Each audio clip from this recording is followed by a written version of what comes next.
कि आज जो सेंसस के बारे में कहा गया है कि टेक्नोलॉजी और तमाम सुविधाओं के साथ और नए तरह की जो टेक्नोलॉजी उसका इस्तेमाल कर करके 9 महीने में कास्ट सेंसस हो जाएगा। मुझे याद है हम लोग हमेशा ये कहते थे कि समाजवादी सरकार बनेगी तो 3 महीने के अंदर हम लोग जनगणना करा करके दिखा देंगे। इसीलिए जिस समय सेंसस की तारीखें आई तो हम लोगों ने कहा कि अब सेंसस होगा पीडीए सरकार, तो इसलिए जनता को सावधान रहना पड़ेगा कि भारतीय जनता पार्टी हर आंकड़े से खिलवाड़ करती है। जो लोग मरने के आंकड़े से खिलवाड़ करते हैं और सोचिए अपनी पुलिस भेज करके 5-5 लाख रुपए दिए, इससे ज्यादा शर्मनाक बात और क्या हो सकती है। और फिर एक मुख्यमंत्री जो खुद अपने आप को योगी कहते हैं वो झूठ बोल रहे हूं, मरने के आंकड़ों पर झूठ बोल रहे हूं। कम से कम सरकार को अपनी सफाई पेश करनी चाहिए। जब इतना बड़ा खुलासा हुआ है तो सच्चाई कुछ और भी होगी जो सरकार छुपा रही है। सपा मुखिया अखिलेश यादव आजकल योगी सरकार के खिलाफ लगातार हमलावर दिखाई दे रहे हैं। दरअसल अखिलेश यादव लखनऊ के गोमती नगर विभूति खंड स्थित होटल बजट इन के उद्घाटन और पुस्तक भेंट प्रोग्राम में पहुंचे।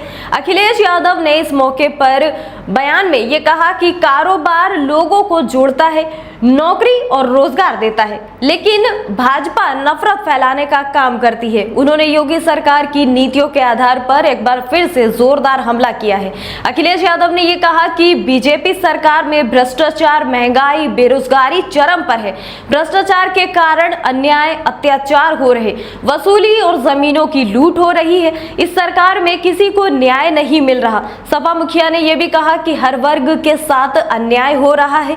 बीजेपी सरकार की गलत नीतियों के कारण बेरोजगारी की भयंकर स्थिति आज उत्पन्न हो गई है। इतना ही नहीं, अखिलेश यादव ने सीएम योगी आदित्यनाथ को भी आड़े हाथों लिया है और ये कहा कि हमें सभी मामलों में सतर्क और सावधान रहने की जरूरत है। जातीय जनगणना के मुद्दे को भी वो लोगों को सतर्क करते नजर आए हैं। वहीं पूर्व मुख्यमंत्री अखिलेश यादव ने पश्चिम बंगाल में भगवान जगन्नाथ का मंदिर बनाने के लिए सीएम ममता बनर्जी को बधाई देते हुए ये कहा है कि सीएम ममता बनर्जी ने बहुत बड़ा काम किया है। भगवान जगन्नाथ जी का भव्य मंदिर बनवाया है, वहां पर हर दिन 40,000 लोग दर्शन करने जा रहे हैं। देखिए जरा उनका ये बयान। कई हजारों साल से वो यात्रा हो रही है। भगवान श्री कृष्ण उनका पूरा परिवार उस यात्रा में शामिल रहता है और अब तो हमें खुशी इस बात की कि मैं आदरणीय बंगाल की मुख्यमंत्री जी को बधाई देना चाहता हूँ कि उन्होंने एक और जिस तरह का मंदिर है उस तरह का मंदिर का निर्माण कराकर आम जनता को सुविधा देने का काम किया। और सुनने में आया है वहाँ 40,000 लोग प्रतिदिन पहुंच रहे हैं। सोचिए कितनी बड़ी उपलब्धि।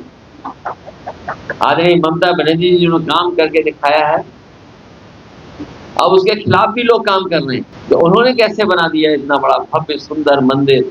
और आज के समय पर हम उनको बधाई देना चाहते हैं।